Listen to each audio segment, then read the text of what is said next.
Will I not have clients? Almost every single one says that they saw me on TikTok. And I wanted the content to feel empowering for Latinas. It's a free way to market your private practice.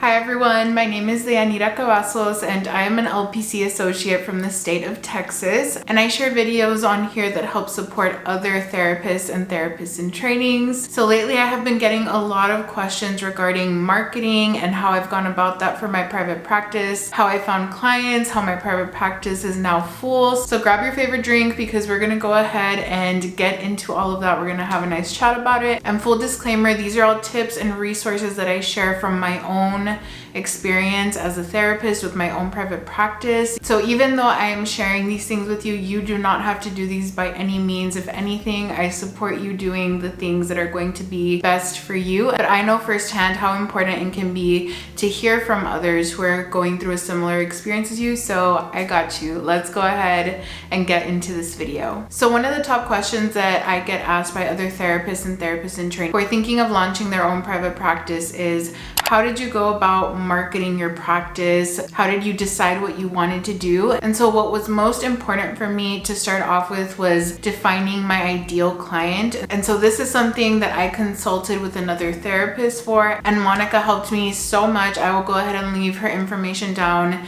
in the description box. She helped me define my ideal client, create my content pillars for social media. It was such a great consultation and an investment that I do not regret making in my business, especially getting to talk to another fellow Latina therapist that I admire so much and who also works as a therapist in the state of Texas. What I also did was watch some really helpful videos that helped me really narrow things down because I felt so overwhelmed by knowing what direction to take. And even after consulting and doing these exercises, it still took me, 2 to 3 months to really hone in.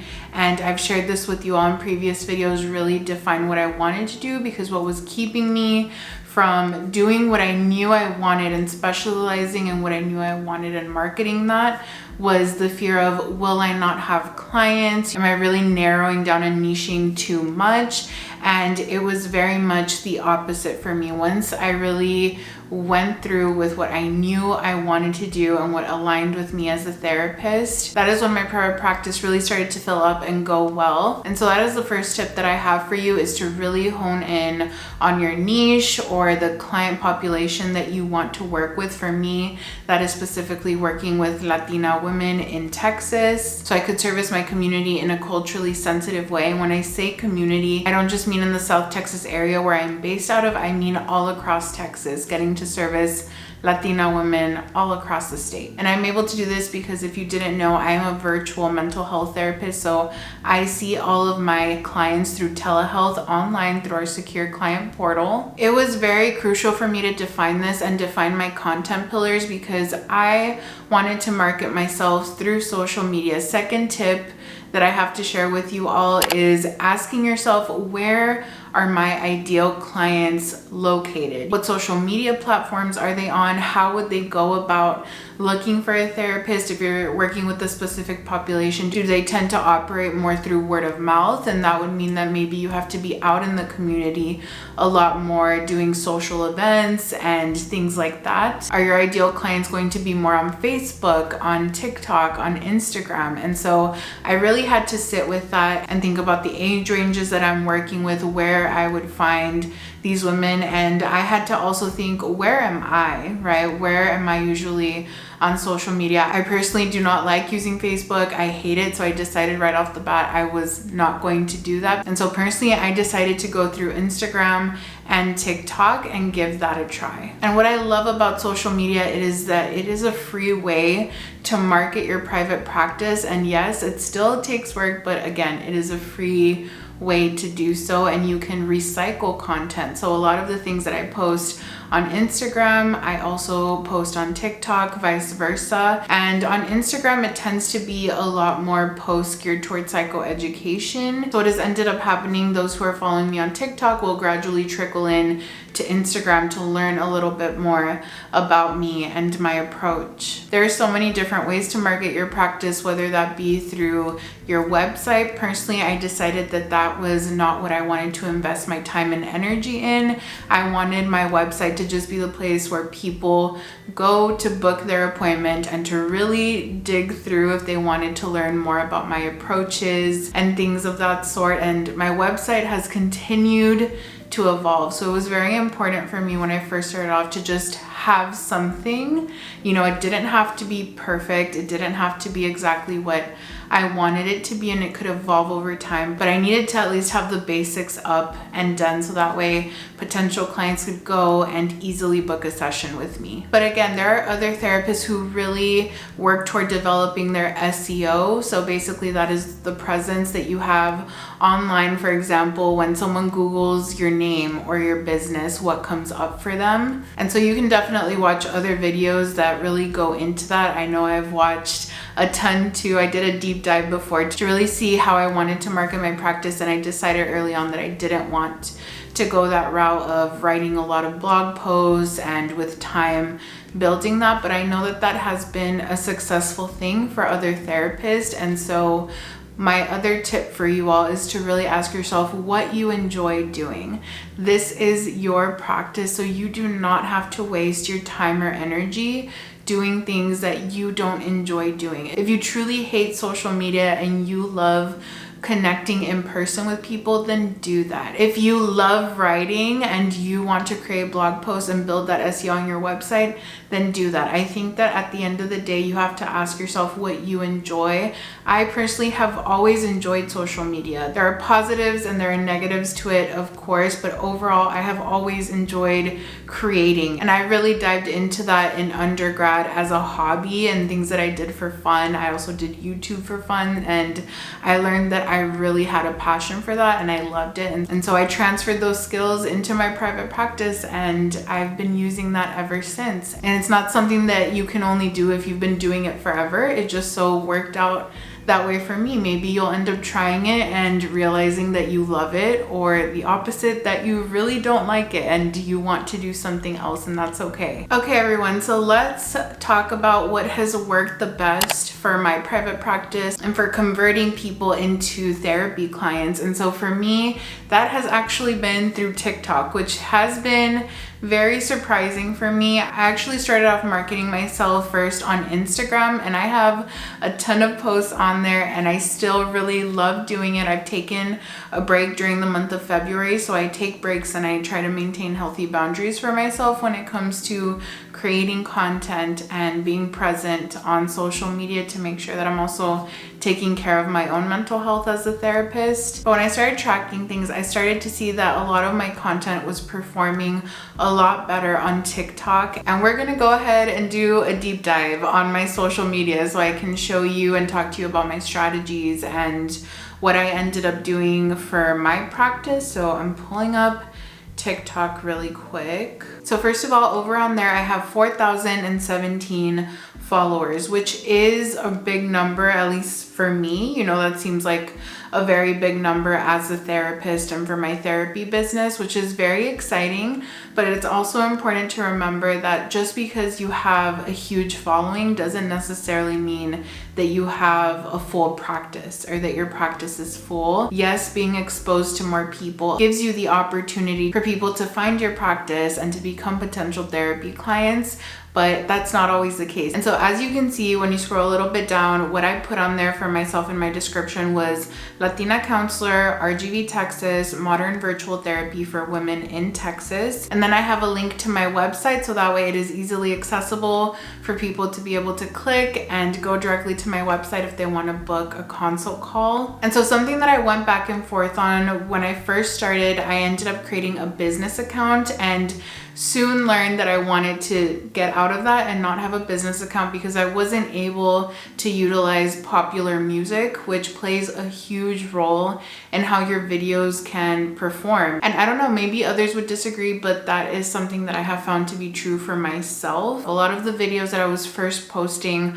on TikTok weren't getting a lot of views. It was maybe like 100 200 views, fairly small. There wasn't a lot of interaction on those videos, and the reason why I wanted to do the business profile so that I could link all of my information, but then after I realized that that doesn't really matter if no one is seeing my videos or is able to connect with me and know what I'm all about. And so I ended up switching out of the business profile, and when I did that, things started to get a lot better. And so I wanted to share with you the videos that are performing the best or that have really helped to bring in clients through TikTok. And so the first one is a video that completely blew up for me on TikTok that went viral, which I never thought I would ever say in my entire life. As an introvert, to this day still scares me, you know, when I see the number of the amount of people, because for those of you who don't know me in real life, I'm actually an introvert. I'm not an extrovert, which might surprise some people because you see me on social media doing things like this. But if you ask me to go in person and give a speech or do something like that in front of a ton of people, no, that is not for me. I love one-on-one things or very small group things, or being able to talk to you all through my camera and reach a lot of people without having to be in the presence of a lot of people. That actually is very exhausting for me and causes me an extreme amount of anxiety. And again, I will go back to the fact that this is my practice. This will be your practice. So you are your own boss. You get to decide what you want to do and what you don't. And I know for me, I decided that I do not like public speaking and things like that. It does not bring me joy. It brings me more stress than enjoyment. And so that is a healthy boundary that I've set for myself, where I do the things in my practice that I genuinely love and enjoy. And that doesn't mean they're easy to do. Some of those things are still challenging and they put me outside of my comfort zone sometimes, but for the most part, they bring me the most joy and are more calming and things that I just love to do. And that is something that I wish I knew throughout grad school, that we don't have to do things that we're not comfortable with, that we don't truly enjoy. It's okay. So going back to the video, if you can see right here, I'm gonna go ahead and play it for you all, but it is this one where I said, Oye, do you know a Latina therapist who specializes in working with Latinas in Texas? So that was one of the first times that I ever really just promoted myself and my services. And something that has been important for me with the content that I create is letting go of the jargon, of the therapy jargon that is standoffish or that puts off potential clients, because I wanted it to feel like if I was at a carne asada or if I was hanging out with family, the way that I would talk with family or with my amigas or with my primas or friends, my sister, that it just felt very relaxed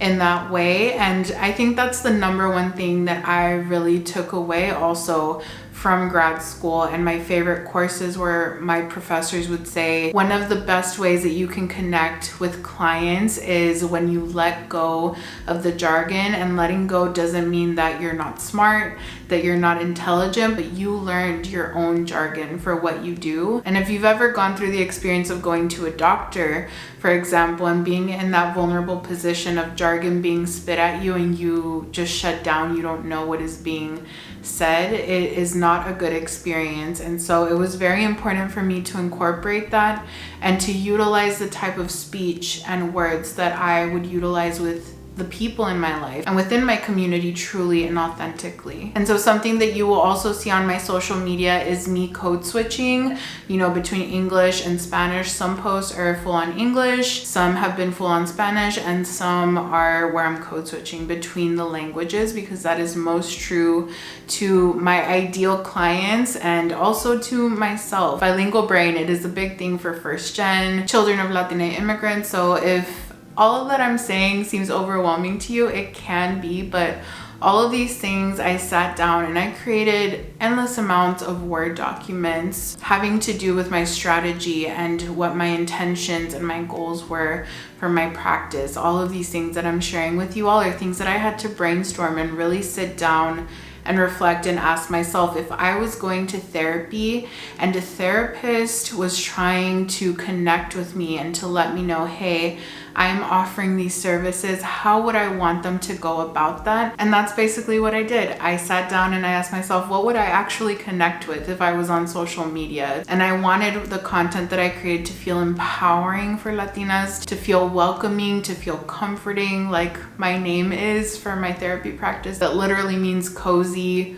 warm, inviting. And so that particular TikTok that blew up currently has 145.3K views, which again is mind-blowing to this day. I have family and friends who have seen that TikTok and it still scares the hell out of me. Like I said, introvert here. And so that's also what I mean by the fact that I love and enjoy content creation and social media, but me still putting myself out there and making these videos is outside of my comfort zone, because sometimes I do need to take moments where I retreat and I take breaks, because it is a lot for me to know and process that I'm putting myself out there to that many people.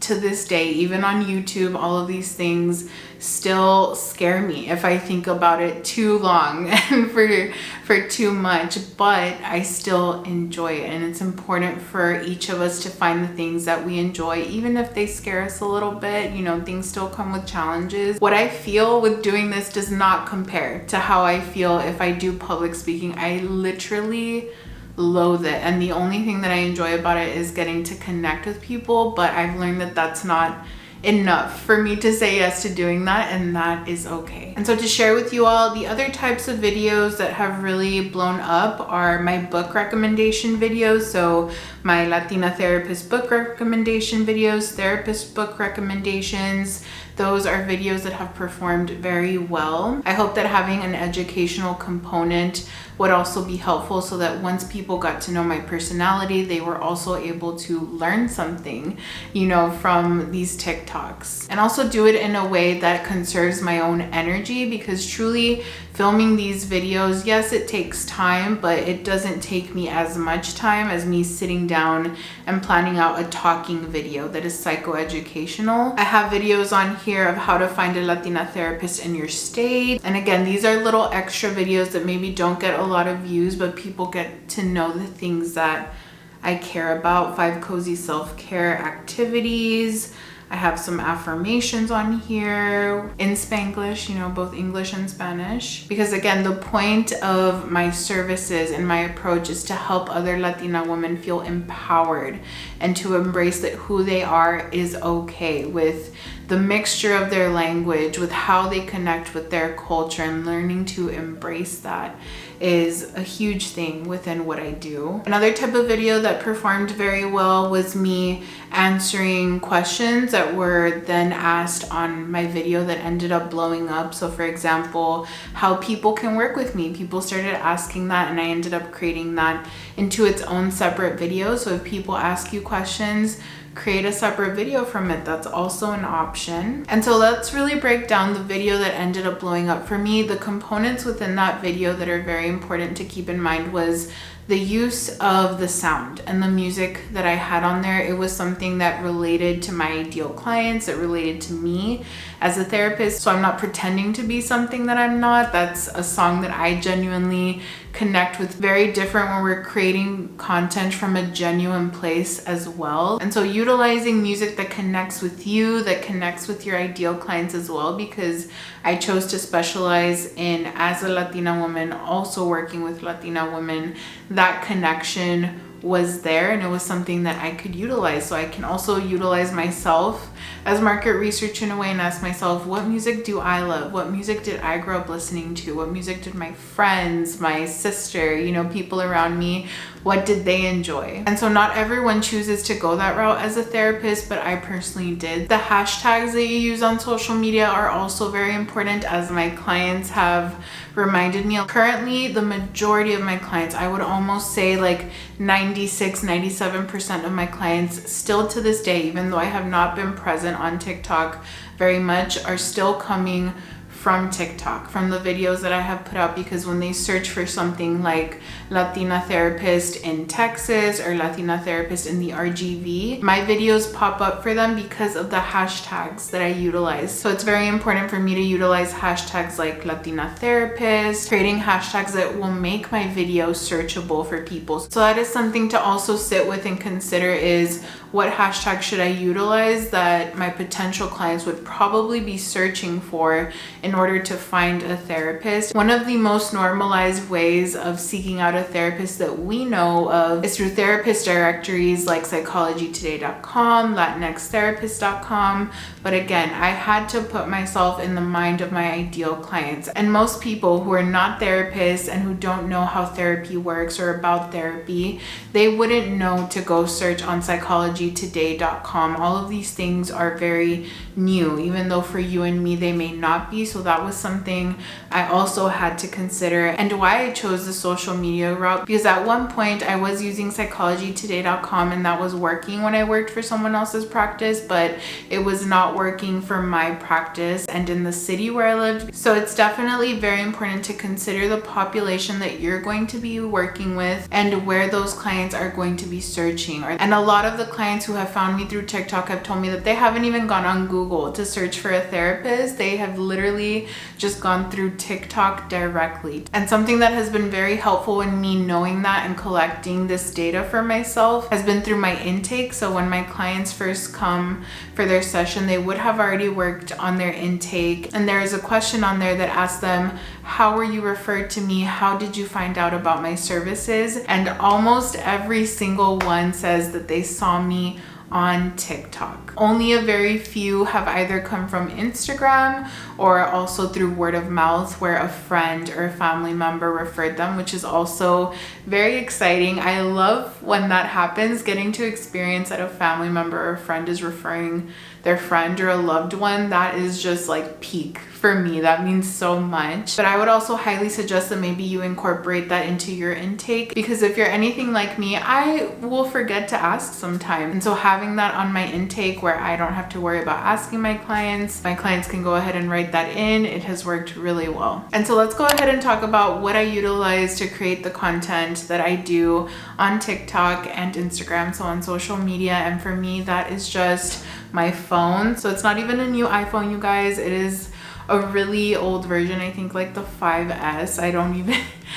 even know. So I use my iPhone. I also use Canva.com to create content. There's a free version, and then there's also a version that you can pay for, which is honestly still very affordable. And then again, the platform itself, like TikTok or Instagram, those are free. So you can just sign up and start creating things on there, which is so huge. Now, if you also have the money to invest, you can also hire someone to do the marketing or content creation for you. So that is also an option. I, however, have had to be thrifty. As an LPC-associate, a lot went into investing into my education. And so when I decided to pursue launching my private practice, I wanted to do so in a very minimal way, and I asked myself, what are the bones? What are the things that I truly just need to get started? And so for me, that even meant taking my own pictures for my website, doing all of these things. And so thankfully I have good equipment that I have invested in over years. It's something that has taken me time